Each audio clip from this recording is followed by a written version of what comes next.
Rikthehemi në studio ku tani unë më nuk jam vetëm në një kohë ku zhvillimi profesional dhe personal po bëhet gjithnjë e më i rëndësishëm. Gjithnjë më shumë të rinj dhe të rritur po kërkojnë hapësira ku mund të realizohen, të mësojnë të rriten dhe të aftësohen për tregun e punës dhe për jetën e tyre të përditshme. Me ne sot është një komunikologe që punon pikërisht në këtë drejtim për të ndihmuar individet të zbulojnë potencialin e tyre, të forcojnë aftësi dhe të ecin përpara me vetbesim. Do të flasim edhe me rëndësinë e këtyre trajnimeve për procesin e zhvillimit, për sfidat që hasin pjesëmarrësit pikërisht në to dhe për ndryshimet që ndodhin kur dikush vendos të investojë tek vetja dhe ta njohë veten deri në thelb. Zonja Samia, faleminderit që jeni pjesë e emisionit ton dhe pikërisht është një temë shumë e qelluar për të diskutuar me ata që na shikojnë, sepse ne ndonjëherë, por shumë shpesh themi se nuk kemi hapësirë, nuk kemi mundësi për të realizuar ca ëndra, ndërsa mundësit i kemi te dera dhe e kemi shumë të vështirë të shohim ato. Përshëndetje, mirë se ju gjeta dhe ju falenderoj për ftesën. Kjo fushë është një çështje e paprekur shumë në vendin tonë. Edhe nuk është aq e diskutuar zhvillimi profesional, edhe aftësimi gjatë gjithë jetës apo të mësuarit gjatë gjithë jetës, për arsye se ne kemi disa korniza që ja kemi vënë vetes, domethënë kryjm shkollën fillore, kryjm shkollën e mesme, zgjedhim për vajzat mundësisht shkolla e mësueses, po pedagogjisë, zgjedhim një fakultet, pa me e ditur se a gjendemi si gjendemi në atë profesion.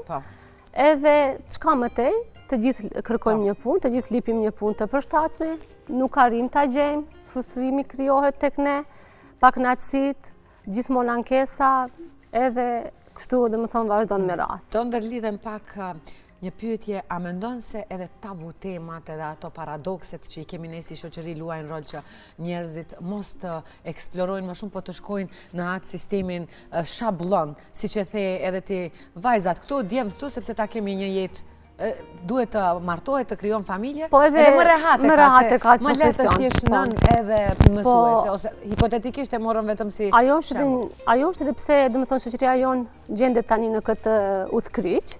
Ajo është edhe kemi probleme pastaj, edhe ndalin nga partnersia.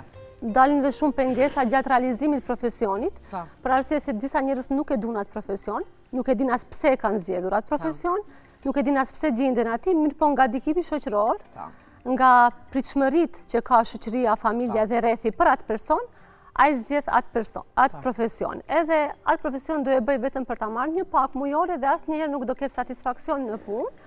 Dhe asnjëherë nuk do bëj atë që dëshiron ta bëj. Dhe ajo do reflektohet në rreth, në shoqërinë, efektivitetin e punës, do e bëj një punë me vështirësi, edhe kështu domethënë ajo reagon edhe në disponimin tënd. Në disponimin, në vetbesimin, në motivimin për punë, edhe një pas një dalin pengesat të cilat na vështirësojnë përditshmërinë tonë. Si është të punosh me njerëz që vetë duan të zhvillohen? Është e vështirë të ne. Është e vështirë jo të punosh me ato njerëz, por është e vështirë të gjesh ato njerëz të cilët duan të vetë zhvillohen. Ashtu siç se ka dhe më herët, domethënë në fjalim paraprake se ne e kemi të përcaktuar se çfarë do bëjmë, edhe mendojmë se me përfundimin e fakultetit edukimi jonë ka përfunduar. Jo. Thuhet, shkruhet në libra shkencor, në libra fetar, domethënë se edukimi fillon nga lindja dhe përfundon deri në vdekje. Domethënë ne duhet gjatë gjithë kohës të kërkojmë dituri, gjatë gjithë kohës të avansojmë, gjatë gjithë kohës të zhvillohemi dhe të integrohemi në zhvillimet dhe risitë që na i sjell jeta dhe shoqëria. Tash ne nëse rrim atë se jo, do e kryjm këtë edhe nuk bën, jo, ti do provosh, do e gjesh veten aty ku je. Edhe është e vështirë se njerëzit gjenden në një situatë, për shembull të them, tash do i fokusojmë më shumë te femrat, e kryjnë një profesion ose kryjnë një shkollë të mesme dhe përkushtohen familjes, edhe ngelin aty të mendu se nuk kanë mundësi. Përkushtimi i familjes është gjëja kryesore dhe më e vlefshme për një njeri. Mirë po, ti në atë kohë mund bësh edhe diçka për vete. Mund edhe pas të përkushtohesh familjes të ndash të një kohë që të vetë zhvillohesh. Për veten tënde. Për veten tënde, një njeri i kënaqur është i kënaqur edhe për të gjithë tjerët. Domethënë nëse familja dhe fëmia ka një nënë që është e plotësuar profesionalisht dhe personalisht, ajo do jetë domethënë e mirë edhe për familjen, edhe për rrethin, edhe për shoqërinë. Edhe nëse i jepet mundësia një femrës ose një individi tjetër, një të riu i cili nuk e ka gjetë veten në profesion, të bën një trajnim enkas, i cili trajnim mund të zgjatë 3 muaj, 6 muaj, varësisht prej programit që ai përzgjedh. Kjo është një mundësi shumë e mirë për arsye se ti e shef veten dhe nuk humb asgjë. Trajnohesh 3 muaj, merr një certifikat, fiton aftësi dhe shkatësi për një profesion dhe pse jo mos të provosh veten në një biznes ose në një tandin. Për shembull, do të theki rastin me trajnimin për kuzhinierë që ofrojnë në akademinë tonë. Në rastin e fundit, në grupin e fundit që kemi ka pat 70% kanë qenë femra, një 30% kanë qenë meshkuj, që më gëzon fakti se edhe meshkujt e gjenë veten aty. Edhe ato shumica e grave që morën pjesë në atë trajnim ishin shumë të entuziazmuara. Ajo që më pëlqeu ishte se donin të shoqërohen, të krijojnë shoqëri njëra me tjetrën, të rriten njëra me tjetrën, edhe gjatë asaj që morën në trajnimin tonë, ndjekjen e ligjëratave dhe anës praktike që e zhvilluan, ato në fund të gjitha kishin diçka në plan për të bërë. Edhe uroj që t'i shkojnë ëndrrës së tyre deri në fund, ndonjëra të hap, ndonjë biznes vetë, ndonjëra të bëjnë nuk e di, të bëj diçka... Catering të bën diçka, po të merret thjesht me zhvillimin që... Me zhvillimin, po. Edhe në qoftë se e sheh se jo, nuk më shkon mua kjo, ke mundësi tjetër për të bërë diçka tjetër. Nuk e humb asgjë, vetëm ke fitu, vetëm je zhvilluar profesionalisht edhe personalisht, ke mësu, ke dal, ke shiqu se çfarë ndodh, domethënë, në rrethin tonë. Në rrethin ku jeton. Të flasim pak për akademinë, përmende kuzhinierë. Cilat janë edhe sferat që i keni të gjitha në akademi që ja ofroni të rinjve, të cilët ndoshta edhe nuk e din që i kanë mundësi, thash më herët te dera, apo ndoshta ndonjëherë kemi si mbyllur? Në fakt, kur vendosëm që të hapim akademinë, u përcaktuam në disa trajnime, të them zanate, domethënë zhvillim profesional, trajnim profesional, për arsye se të ne, siç theksova, janë të fokusuar të gjithë të këtij një fakultet dhe kur vjen puna pastaj ne të kemi një kuzhinier profesional, një për kujdesëse për të moshuarit profesionale, një automekanik profesional, një murator profesional, ne nuk i gjejmë, vështirë i gjejmë, apo një plak montues. Domethënë këto janë disa nga programe që ne i kemi të akredituara dhe verifikuara prej Ministrisë së Arsimit dhe Shkencës, po, dhe prej Qendrës për Arsimin e të Rriturve. Domethënë që përfshin arsimin jo formal të rritur, domethënë 17 vjet e më lart.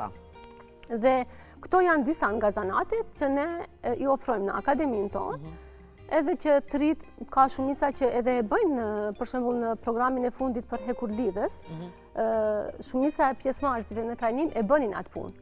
Domethënë kishe me vite që e bënin, 7-8 vite, 10 vite, mirë, por nuk ishin të certifikuar.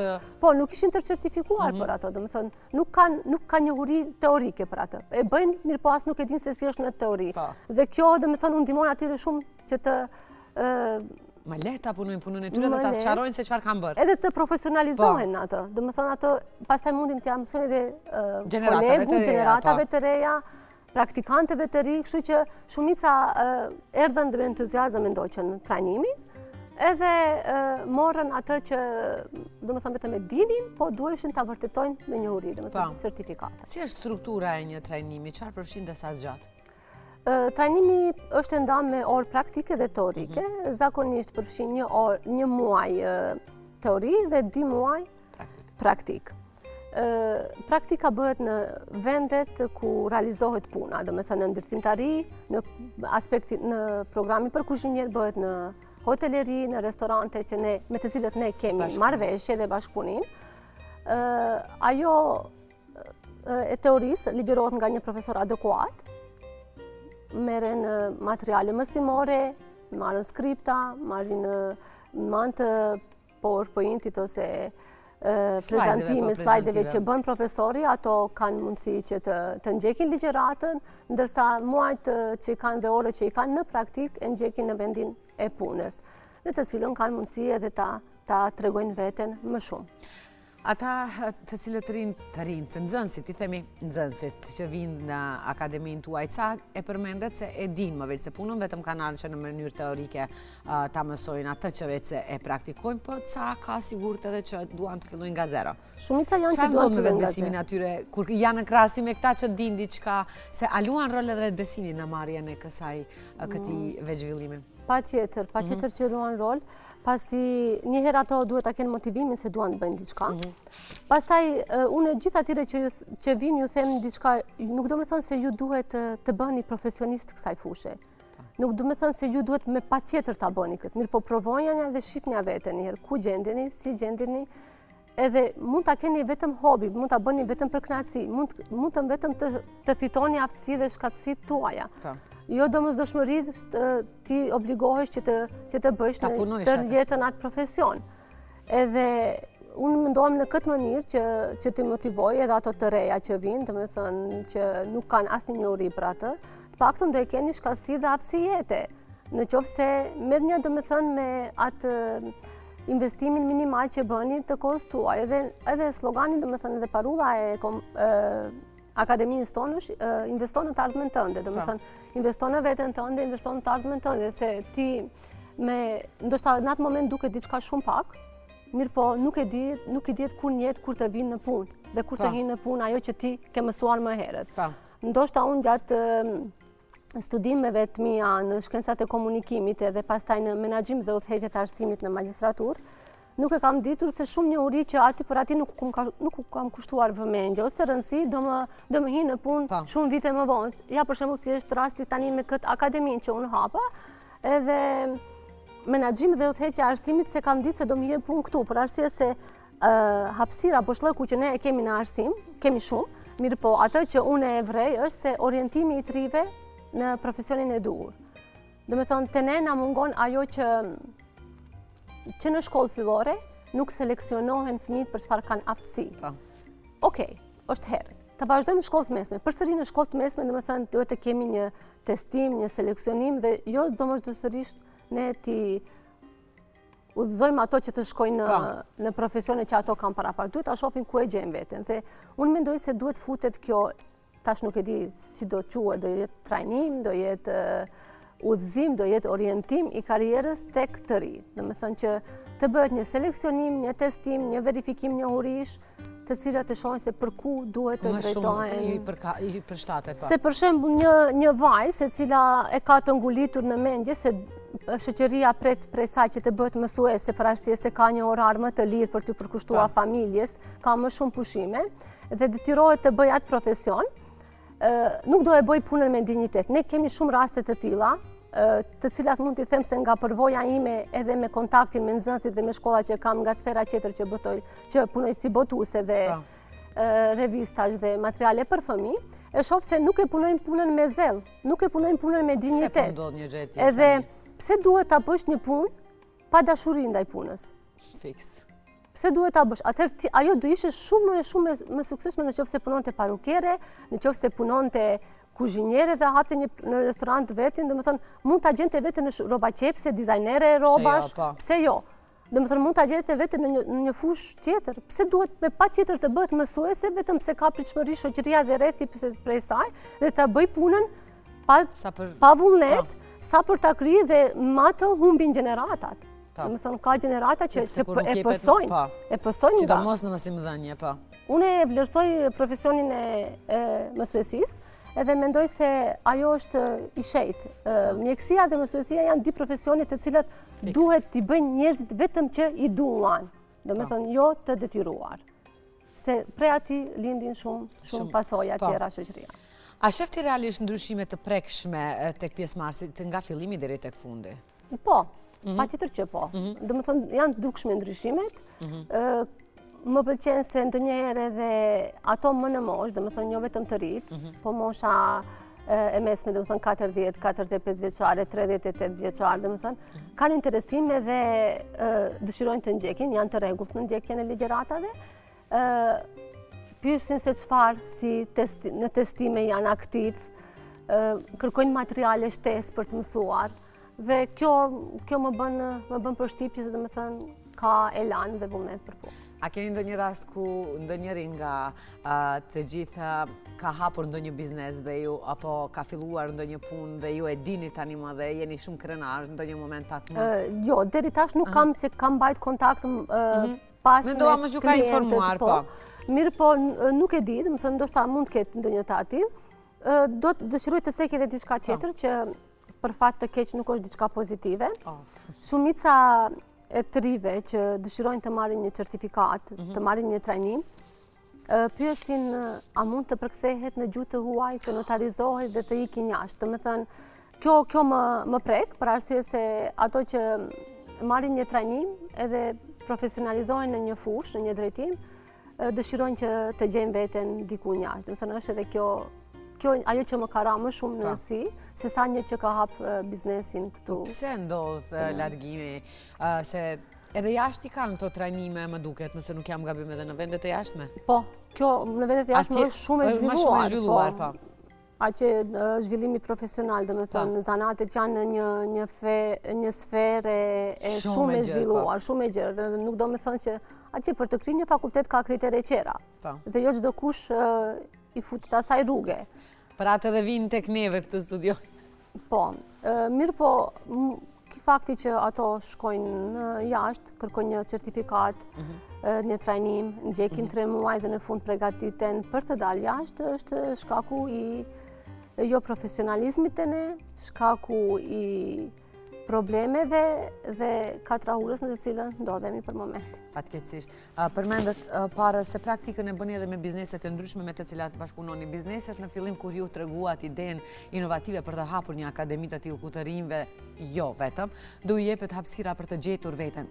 Ishin optimist, sa e pan me pozitivitet, apo e parë me skepticizëm këtë ide, sepse të ne nuk është se neve u besojmë shumë këtyre gjërave, neve deri tani jemi duke treguar se më shumë jemi të mësuar ta shohim atë tradicionalen, shablon, e ka bërë ky, do e bëj edhe unë, do e bën dhe tjetri, do e bën dhe tjetri, shumë pak i japim hapësirë gjërave të reja, shumë pak i japim hapësirë gjërave inovative, ideve krijuese të gjeneratave të reja. Përpara se me akreditu dhe me verifiku këto programet, ne patëm një takim me disa nga bizneset që të kërkojmë apo të studiojmë situatën. Se cilat profesione dhe cilat trajnime janë më të nevojshme të ne. Edhe mu më gëzon fakti se me disa nga bashkëpunëtorët që kemi patë takim, ato na kanë inkuraju dhe na kanë tregu se në cilat sfera dhe në cilat fusha kanë më tepër mungesë të kuadrit. Edhe ato ishin të gëzuar se ne do përgatisim kuadro për ta. Do me thënë, kishin mungesë të profesionalizmit, kanë mungesë të punëtorëve. Edhe në momentin që kuptuan se ne duam të bëjmë diçka të tillë, ato ishin mjaft të gëzuar për këtë fakt, edhe thanë, vetëm përgatitni ju kuadro se vend të punëve ka plot, gjithçka do rregullohet. E pritëm me shumë pozitivitet. Kanë qenë gatshëm të bashkëpunojnë me neve për çdo gjë. Edhe e kanë vazhdu bashkëpunimin, nuk kanë qenë se kanë rezistu ndaj bashkëpunimit ose të thonë se s'na intereson, s'na hi në puneve, ajo çështje, neve na duhen kjo. Mirë po, madje na kanë tregu se këto programe ju kanë ndihmuar edhe në janë të cilët neve na duhen, edhe na duhen njerëz të profesionalizuar. Edhe bashkëpunimi ka vazhdu. Ju ekzistoni që 3 vite si akademi? Si akademi po, që 3 vite. Që 3 vite. Si çdo fillim tjetër, jam e bindur që keni pasur edhe sfidat tuaja. Po. Cilat kanë qenë sfidat më të mëdha që i keni hasur gjatë gjithë rrugës timit tuaj? Sfidat tona, domethënë, duke filluar nga njëherë vendimi se ta bëjmë diçka të tillë, ne operojmë në rajonin e Pollogut, domethënë në Tetov. Njëherë rrethi, domethënë si do pritet ki ndryshim kjo akademi. Sa do krijoj besueshmëri te rrethi. Mirë po, as nuk e dyshuam këtë gjë, tham ne do e bëjmë tonën, do fillojmë edhe ndryshimi është i vështirë. Mirë po, me hapa të sigurt, ngadalt, besoj se çdo gjë arrihet. Pastaj vështirësi gjatë realizimit edhe akreditimit të programeve. Gjithmonë të ne gjërat neglizhohen, shtyhen, edhe stërzgjaten. kjo ishte edhe një pengesë, çështjeve administrative dhe birokratike që ende ekzistojnë te ne. Pastaj pas gjithë realizimit të kësaj, ne arritëm të hapim një akademi dhe filluam të krijojmë stafin ton, ekipin ton, me profesor, me asistent, me bashkëpunëtor ton. E bëm edhe këtë, edhe sfida e radhë dhe më e madhe, domethënë, është ajo që t'i bindish njerëzit ose t'u tregosh njerëzive se ato duhet të trajnohen, se ato mund të zhvillohen profesionalisht, mund të avansojnë dhe të arrijnë dikund në jetë. Këtë gjë, domethënë, tek të rinjtë tanë e shoh një nëngecje. Për arsye se ato e shohin si shumë të largët atë arritje. E shohin se nuk e di se si do arrijmë, a do bëhet, as do bëhet. Ata duan më njëherë të arrijnë në qëllimin e vet. Mirë, por nuk e dinë se çdo rrugë i ka sfidat e veta. Jo çdo rrugë është e shtruar me lule.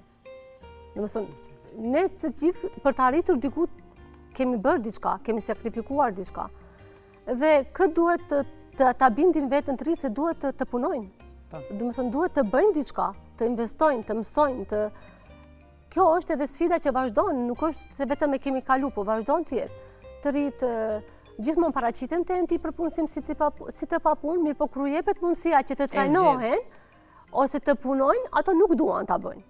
Domethënë, kjo është mund të një sëmundje që ka kapur rinin tonë, që fatkeqësisht ndoshta është edhe se di, globalizmi tash, digitalizimi. Digitalizimi ndoshta edhe është një ndër. Teknologjia, këto rjetet, këto gjëra që kanë shkatruar shumë çka. Kanë shkatruar thelbin e shoqërisë. Po. Si e sheh në të ardhmen këtë formë të edukimit në vendin tonë? Unë e shoh shumë shfrytëzënse. Për arsye se edukimi dhe nevoja për njerëz të profesionalizuar në një fushë po shtohet. Edhe është e vështirë, do jetë e vështirë, do vazhdoj të jetë e vështirë si çdo fushë tjetër, mirë po patjetër që duhet bëhet, patjetër ne që duhet të inkurajojmë njerëzit që ta bëjnë një gjë të tillë.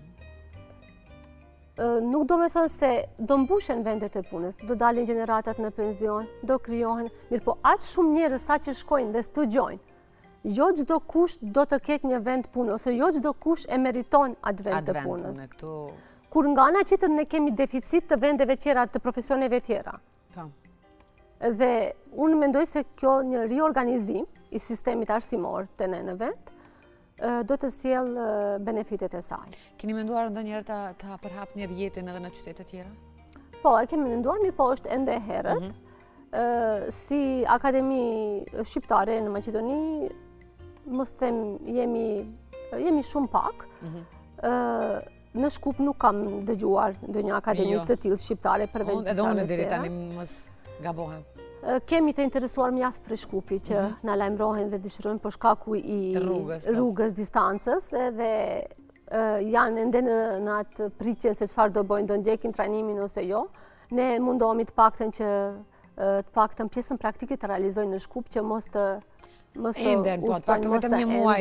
Po, vetëm një muaj teori ta ndjekin në Tetov. Kështu që besoj se është e nevojshme jo vetëm në Shkup, po edhe në gjitha qytetet tjera të Maqedonisë. Po, më shumë drejtime, keni menduar që të? Po, kemi menduar. I kam në plan disa drejtimet të cilat janë shumë interesante.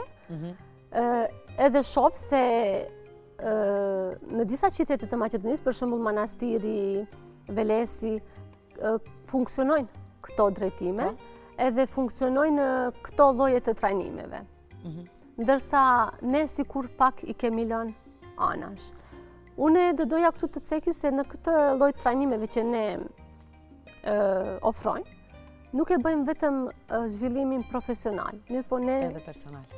Ndikojmë edhe në zhvillimin personal. Si ndikohet në atë zhvillim? Ne kemi trajnime të cilat kanë të bëjnë me zhvillimin dhe ngritjen personale. Kohës fundit kemi marrë disa projekte, kemi realizuar, të cilat kanë të bëjnë me komunikimin. Njëri është vëndo veten tënde në këpucët e tjetrit, që e realizuam në janar. Është një trajnim, një përvojë e sjellur nga jashtë, domethënë një trajnim që u realizume nga pjesëmarrësit tonë në Letoni dhe personat e certifikuar atje e sollën përvojën e tyre në vendin tonë, edhe shumica e personave që ndjeknin trajnimin për kuzhinier dëshironin me vetë dëshirë që të ndjekin edhe këtë trajnim për zhvillimin empatik. Empatik, po. Dhe ngelen shumë të kënaqur, do të thënë kishte një trajnim, pastaj ne kemi trajnime të cilët i realizojmë me kompani të ndryshme për komunikimin në punë, komunikimin efektiv, angazhimi në punë, menaxhimi dhe menaxhimi dhe përpunimi i stresit gjatë orarit të punës. Këto janë disa nga trajnimet që ne puna ekipore që ne realizojmë me kompani të ndryshme edhe me personë. Flas tot që realizojmë në formë grupore. Mirë po, ato trajnimet tjera që për zhvillim personal që realizojmë, siç është komunikimi efektiv, komunikimi jo i dhunshëm, zhvillimi shëndeti mendor i të rriturve, këtë e bëm në Poloni, edhe disa nga përfaqësuesit tonë ishin në Poloni, ndjekën këtë trajnim, edhe tash e sjellin edhe këtu te ne. Domethënë ne mundohemi që të zgjerohemi edhe në këtë aspekt, pasi është diçka që duhet të ecë paralelisht. Cili është mesazhi që do ja përcjellësh dikujt që don të zhvillohet qoftë në aspektin psikologjik, po qoftë edhe në aspektin profesional? Unë çdo njeriu, çdo vajze, çdo femre, çdo të riu, çdo djali, do i thoja që beso në vete, me vetbesimin tënd, ti mund të ndryshosh të ardhmen tënde. Motivohu, mos qëndro në komfort zonën tonë, se në zonën e rehatis, ne nuk mund të bëjmë asgjë përveç se të qëndrojmë aty. Ka një, nuk e di çfarë është, një tregim, një ngjarje që ndoshta të gjithë e kanë lexuar, me një bretkos që qëndron gjatë kohë në një tenxhere me ujë të vluar. Edhe e kam treguar edhe diku tjetër këtë ngjarje, duket, ajo qëndron edhe rrethanat i sheh, mirë po thot, ok, unë mund të duroj, të qëndroj në këtë ambient, do qëndroj se duhet të qëndroj, është ok, do vazhdoj të qëndroj, sa ashtu janë pritshmëritë për mua se duhet të qëndroj këtu, edhe derisa në moment më i hupin forcat, shteren, fuqitë e saj, dhe momenti kur ajo dëshiron të dalë nga ajo tenxhere, atëherë më nuk mundet. Do të thënë është shumë vonë. Prandaj asnjëherë, do të thënë derisa ju keni potencialin tuaj që të pazbuluar, që nuk e dini se keni potencial, për ta ditë duhet ta provoni, do gabosh. Asgjë nuk humbën nga gabimi, po vetëm mëson. Ne gjithë jemi gabues, edhe thënia më e mirë është, do të thënë, nga gabimi mëson. Gabo, provo, eksploro, edhe zhvillohu. Fiks. Nuk do të thënë se nuk do të ja dalish edhe do të dështosh, nuk është asnjë dështim. Një hap përpara nuk është dështim. Definitivt. Unë të faleminderit shumë që ishe pjesë e emisionit, besoj se gjithë që na ndoqën u motivuan sa do pak të marrin një iniciativë që ata të zhvillohen në çfarëdo aspekti që kanë nevojë, sepse jashtëzakonisht shumë tani kohëve të fundit njerëzit kanë nevojë ndoshta edhe e përmendë edhe digitalizimi, rrjetet sociale na kanë ftohur pak nga gjithçka dhe na kanë bërë shumë jo empatik. Na kanë larguar nga realiteti. Na kanë larguar nga realiteti, po dhe besoj dhe vlerësoj se do kemi tani e më shumë interesim për vetë zhvillim të paktën të personave të cilët kanë nevojë për të. Faleminderit zonja Samia, unë besoj se nuk do jetë, është intervista e parë, po jo edhe e fundit e yna. Do jemi në komunikim të më të shpeshtë normalisht për të promovuar dhe gjëra të bukura.